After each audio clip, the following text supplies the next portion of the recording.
Hey everyone, welcome back to the Deep Dive. Today, we're going to be taking a deep dive into Brennan Gerald's Bio-Hemp 992 Manifesto. So this manifesto, it's really causing a stir in the design world, and for good reason.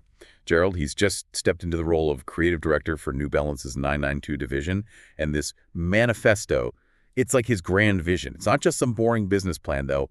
We're talking about biodegradable sneakers, regional design influences, and even this program called Soul Reapers. It's pretty wild stuff. So we're going to break down each section of the manifesto and really get into why it's got everyone talking. You know, it's really interesting how Gerald is taking this idea of sustainability and weaving it into the cultural fabric of the 992. It's not just about being eco-friendly for the sake of it. He's actually finding a way to make it feel authentic to the 992's heritage while still being totally cutting edge. It's appealing to this new generation of consumers who care about the environment but don't want to compromise on style or authenticity. Yeah, exactly. It's not like they just slapped a green label on an existing product. This is a complete reimagining. Yeah. And you really see that in the vision and value creation section. He talks about using hemp for the uppers, natural rubber soles, and even dyeing those soles with plant-based pigments. And then there's this talk about algae-based soles down the line. It's like he's thinking years ahead. Oh, absolutely. And he's not just focused on the materials themselves. He's really pushing for this whole circular economy model for the Bio-Hemp 992. So he's introducing a modular design, which means that worn-out parts can be replaced, which obviously extends the lifespan of the shoe significantly. Right. And then on top of that, you've got the Soul Reapers program, which is all about incentivizing customers to actually participate in this circularity. Okay, let's talk about Soul Reapers for a second, because I think that name might conjure up some interesting images for people.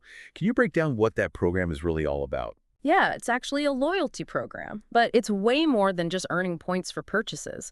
With Soul Reapers, you get rewarded for repairing, renewing, or even recycling your old 992s.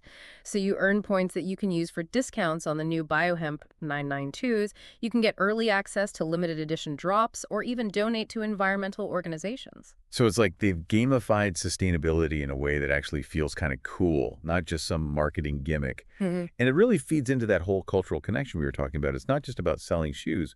It's about creating a community around shared values. Exactly. And that community-driven approach is really evident in the strategic growth approach he outlines in the manifesto. He's completely ditching that typical mass production model that so many brands rely on. Instead, he's focusing on limited edition releases, which makes the shoes feel more exclusive. And it rewards those loyal 992 enthusiasts, but he's also taking it a step further. So this is where those regional production hubs come into play, right? You got it. Instead of having one centralized manufacturing system, he's proposing this network of localized production hubs. This cuts down on emissions from shipping and also allows them to tailor designs to specific regions and cultural influences. So it could see a Bio-Hemp 992 inspired by like Tokyo's bamboo forests, or one that reflects, the energy of DC's go-go music scene. I'm really loving this hyperlocal approach. It's like each pair tells a story, not just about sustainability, but about the place it came from. Absolutely, and it goes way beyond just aesthetics. Gerald wants to partner with local artisans and material innovators in each region. It's about building those connections with communities and tapping into regional expertise, which also brings us to his leadership philosophy. This is where the manifesto really starts to get interesting, because he's laying out a leadership culture that's all about empowerment, not control. Right. He's advocating for a vision-first approach to decision-making. So basically, every decision needs to align with the Bio-Hemp 992's core mission and values. But he also emphasizes community engagement. He wants to collaborate with artists, material innovators, to make sure the product is truly reflecting those regional cultures. It's so refreshing to see a leader who's not just talking about collaboration, but actually baking it into the structure of the brand. It's not about top-down control. It's about fostering creativity and actually listening to the community. And that brings us to operational excellence. So how do you take all these big ideas and make them work in the real world? Well, this is where the manifesto gets down to the nuts and bolts. He outlines a system built on those localized production hubs that we talked about, but he also wants to incorporate AI-driven efficiency and blockchain technology. Okay, hold on a second. I think we need to break down those terms, because AI and blockchain get thrown around a lot. But people don't always understand how they actually work in practice. So let's start with AI. How is he using that to enhance operational excellence? Well, he sees AI as this really powerful tool for demand prediction. So by analyzing data like past sales, social media trends, even things like weather patterns, they can predict with incredible accuracy what styles will be in demand in different regions. This means they only produce what they need, which cuts down on waste, reduces overstock, and ultimately makes the whole supply chain more efficient. So it's not just about using AI to automate production, it's about using it to make smarter decisions about what to produce in the first place. Exactly. And that ties into his use of blockchain technology. Blockchain is essentially like this decentralized, transparent ledger. It records every step in a product's journey. So for the Bio-Hemp 992, this means consumers could scan a code on their shoes and see exactly where the materials were sourced, how they were processed, who was involved in the manufacturing. I mean, that's so much more than just a cool tech feature. It's about building trust with the consumer by being totally transparent. You can actually trace the journey of your shoes from the hemp farm to your feet. Very few brands are doing that right now. Right. It's about proving their commitment to sustainability, not just talking about it.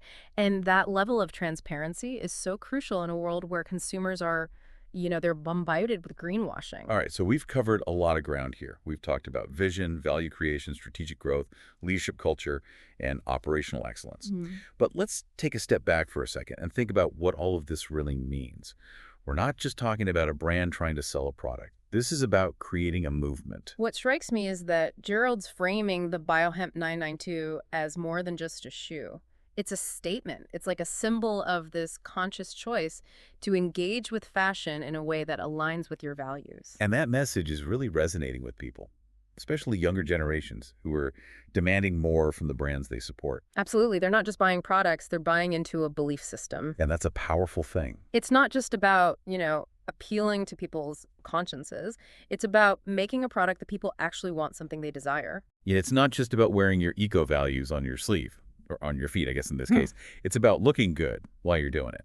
And that's where all those limited edition drops, the regional designs, the collaborations with local artists come in. Sure. It's taking the Biohemp 992 beyond just being a sustainable shoe. It's making it a collectible, like a cultural artifact almost. Exactly. And that sense of cultural relevance is what's going to make this product last. It's future-proofed. And he actually dedicates a whole section of the manifesto to this idea of future-proofing. He outlines these strategies to ensure that the Biohemp 992 stays ahead of the curve, both in terms of the sustainability movement and just world of footwear in general. Okay, so let's get into future proofing. What kind of things is he talking about? I'm hoping for some really innovative stuff here. Oh, he's not just stopping at hemp and natural rubber. He's looking at these next-generation materials. He specifically mentions algae-based soles, which could be even more sustainable than traditional rubber. And then he even talks about experimenting with self-healing fabrics, which could dramatically increase the lifespan of these shoes. Self-healing fabrics. Okay, that is officially next level. So he's thinking about materials, but what about the design itself? Because trends change, aesthetics evolve. How do you make sure that Biohemp 992 doesn't become, yesterday's news? That's where that modular construction comes in. Remember, he's not designing just a single product. He's designing a system. So with this modularity, they can make updates, tweaks. They can even completely overhaul the design without having to scrap the whole shoe. So as trends change, they can adapt. They can incorporate new materials, new design elements, but they're still staying true to that core idea of sustainability and circularity. I'm seeing a real theme here. Adaptability. It's not just about creating a product that's sustainable today. It's about creating a product that can change and evolve to meet the challenges of tomorrow. Yeah, and that kind of foresight is essential in an industry as fast-paced as fashion. Right, exactly. It shows a deeper understanding of what sustainability really means. It's not just a trend, it's this ongoing process of improvement. He even talks about incorporating feedback from that Soul Reapers community, using their insights to inform future designs and sustainability initiatives. That's a really smart move. It closes the loop on the feedback cycle, and it makes those consumers part of the process. It's a great way to build brand loyalty and make sure the Biohemp 992 stays relevant to the people who are actually wearing it. Yeah, and it's a real testament to his collaborative leadership style. He's not just calling all the shots from the top. He's creating a system where feedback and innovation can flow back and forth between the brand and the community. Going through this manifesto, I'm really struck by how much emphasis Gerald puts on the human element. It's easy to get lost in the technical details of sustainability, but he always brings it back to the people, the consumers, the employees, the communities involved in the production process. It's really refreshing, isn't it? This isn't just some cold, calculated business plan. It's a vision for a more human, more ethical way of doing business. He even talks about wanting New Balance to be voted best place to work by 2040. It's a small detail, but it says a lot about his values. It shows that he's not just thinking about profits. He's thinking about the well-being of everyone involved in the Bio-Hemp 992 ecosystem. And that's what makes this manifesto so compelling. It's not just a blueprint for a sustainable shoe, it's a blueprint for a more sustainable future. Yeah, he's challenging us to rethink our relationship with the things we buy, the companies we support, and how our choices affect the world around us. It's like a call to action disguised as a business plan. And I gotta say, I'm totally on board with it. I feel inspired. Yeah. It's like he took this iconic shoe, the 992, and turned it into a symbol for change, a symbol for a more conscious, more sustainable way of life. And he's not just relying on idealism. He's got a concrete plan, a system designed to make it happen. It's that combination of visionary thinking and practical execution that makes this so impactful. Yeah, he's not just dreaming big. He's showing us how to make those dreams a reality. And that's a powerful message.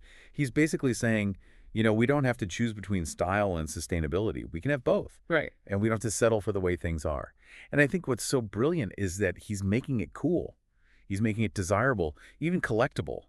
He's tapping into that human need to be part of something bigger than ourselves, to express our values through the things we buy.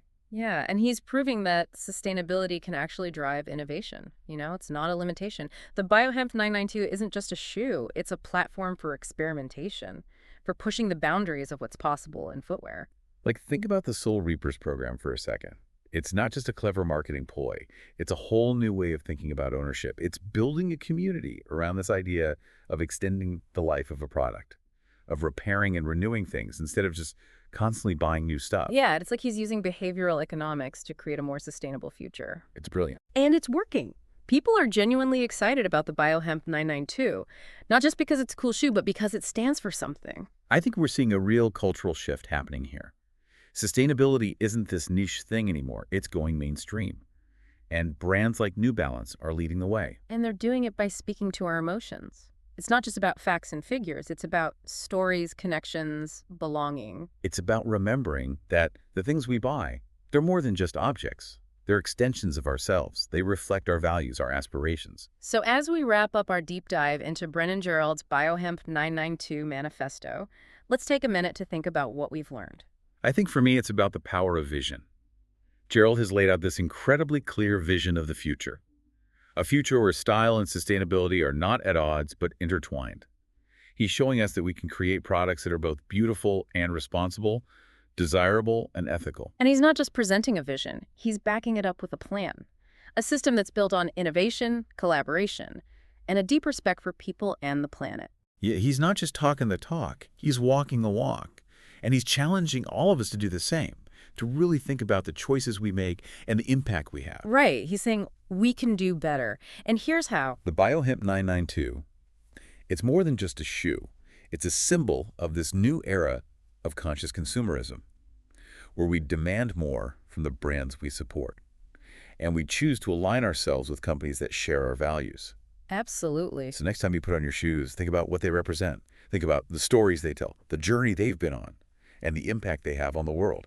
What does owning a piece of culture mean to you when it comes to sustainable consumption? That's the question Brennan Gerald is posing to all of us. And it's a conversation we need to keep having. Thanks for joining us on The Deep Dive.